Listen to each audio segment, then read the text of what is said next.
আমরা সুস্পষ্টভাবে বলছি যে সংস্কার কমিশনগুলো যে করা হয়েছে তারা এর পূর্বে বলেছিলেন জাতীয়ভাবে যে জুলাই সনদ তৈরি হবে সেই জুলাই সনদটা কোন পদ্ধতিতে অর্থাৎ সংস্কার প্রস্তাবনা কোন পদ্ধতিতে বাস্তবায়ন হবে সেটা নিয়ে তারা 6টা প্রস্তাবনা দিয়েছেন।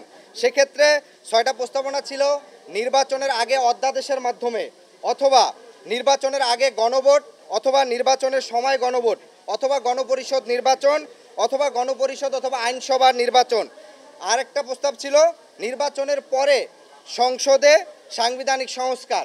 আমরা সেখানে স্পষ্ট করে দেখেছি ঈদের পূর্বে প্রধান উপদেষ্টা যখন বক্তব্য দিয়েছেন তিনি ঐক্যমত্য কমিশনের সভাপতি হিসাবে যখন বলেন যে রাজনৈতিক দলগুলোর কাছ থেকে আপনারা ওয়াদা নেবেন যাতে পরের সংসদে তারা এই তাদের ওয়াদাগুলো বাস্তবায়ন করে, এবং তিনি একই সাথে নির্বাচনের যে ডেট ঘোষণা করেছিলেন, ফলে জাতীয় ঐক্যমত্য কমিশনের সভাপতি হিসাবে তাদের প্রস্তাবিত 6টা প্রস্তাবের মধ্যে প্রধান উপদেষ্টা এবং ঐক্যমত্য কমিশনের সভাপতি হিসাবে তিনি যখন একটি প্রস্তাবের দিকে হেলে যান এবং যেই প্রস্তাবটি দিয়েছে জাতীয়তাবাদী দল বিএনপি, ফলশ্রুতিতে আমরা মনে করি জাতীয় ঐক্যমত্য কমিশন এখন যেই পদ্ধতিতে আগাচ্ছে তারা নির্বাচনে এবং এই ঐক্যমত্য কমিশনে কোন কোন বিষয়গুলো থাকবে সেই বিষয়ে তাদের কিছুটা প্রশ্ন, তাদের অবস্থান প্রশ্নবিদ্ধ হয়, এবং বিএনপির যে প্রস্তাব করছে যে পরের সংসদে গিয়ে রেটিফাই হবে এই প্রস্তাবনাগুলা, সেই দিকেই প্রধান উপদেষ্টার বক্তব্য কিছুটা একদিকে হেলে যায়। দ্বিতীয়ত বিষয় হচ্ছে ঐক্যমত্য কমিশনে যে রাজনৈতিক দলগুলোকে ডাকা হচ্ছে, এখানে প্রায় 24 থেকে 28টি দল ডাকা হচ্ছে, কি পদ্ধতিতে ডাকা হচ্ছে, অর্থাৎ কাদের কতটি সাংগঠনিক কমিটি আছে কিংবা নিবন্ধন আছে কি আছে না, মানে কোন পদ্ধতিতে ডাকা হচ্ছে সে বিষয়গুলো কিন্তু আমরা সুস্পষ্ট না। আরএফএল অডিটর, বাঁকা হয় না, ফাঁকা হয় না, আর ভাঙা এক কথায় অসম্ভব। ফলশ্রুতিতে আমরা বলেছি জাতীয় ঐক্যমত্য কমিশনকে কাদেরকে এখানে ডাকা হচ্ছে, সেখানে কি দল বেঁধে কোনো একটা দলের সুপারিশে ডাকা হচ্ছে কিনা সে বিষয়টি সুস্পষ্ট।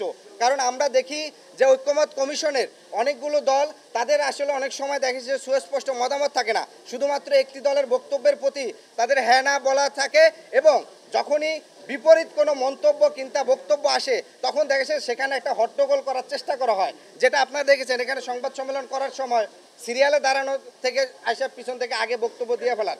ফলশ্রুতিতে আমরা বলেছি জাতীয় ঐক্যমত্য কমিশন কোন পদ্ধতিতে এই দলগুলোকে নির্বাচন করছেন সেটা সুস্পষ্ট করতে হবে। আরেকটা গুরুত্বপূর্ণ আমাদের বক্তব্য ছিল যে আপনারা জানেন যে জুলাই আগস্টের গণ অভ্যুত্থান সংগঠিত হয়েছে, এই অভ্যুত্থান শুধুমাত্র সকল রাজনৈতিক দলের চেষ্টায় হয় নাই, এর বাহিরে সকল পেশাজীবী সংগঠন, সকল পেশাজীবী এবং জনতার একটা বড় অংশগ্রহণ ছিল, যাদের আসলে কোনো প্রতিনিধি নাই। একই সাথে এখানে ছাত্রদের একটা বড় অংশগ্রহণ ছিল। ফলশ্রুতিতে আমরা মনে করি শুধু এখানে যাদেরকে ডাকা হয়েছে এরাই সারা বাংলাদেশের সকল জনগণের 100% ম্যান্ডেট নিয়ে আসতে পারে না। কারণ শুধুমাত্র রাজনৈতিক দলগুলোই যদি সকল জনগণের ম্যান্ডেট নিয়ে আসতে পারত, তাহলে আপনারা দেখেছেন যে অভ্যুত্থানের পূর্বে কিন্তু 64 দল, 56 দল কিংবা 54 দল মিলে কিন্তু নির্বাচনের পূর্বে আন্দোলন করা হয়েছে, তখন কিন্তু সরকার পতন কিংবা কোনো ধরনের গণপ্রতিরোধ করা তোলা হয় না। ফলে আমরা মনে করি এই গণ অভ্যুত্থানে গুরুত্বপূর্ণ 3টা স্টেক হোল্ডার, একটা হচ্ছে সকল রাজনৈতিক দল মিলে একটা স্টেক হোল্ডার, জনতার একটা স্টেক হোল্ডার, এবং সকল শিক্ষার্থীরা, তরুণরা একটা স্টেক হোল্ডার।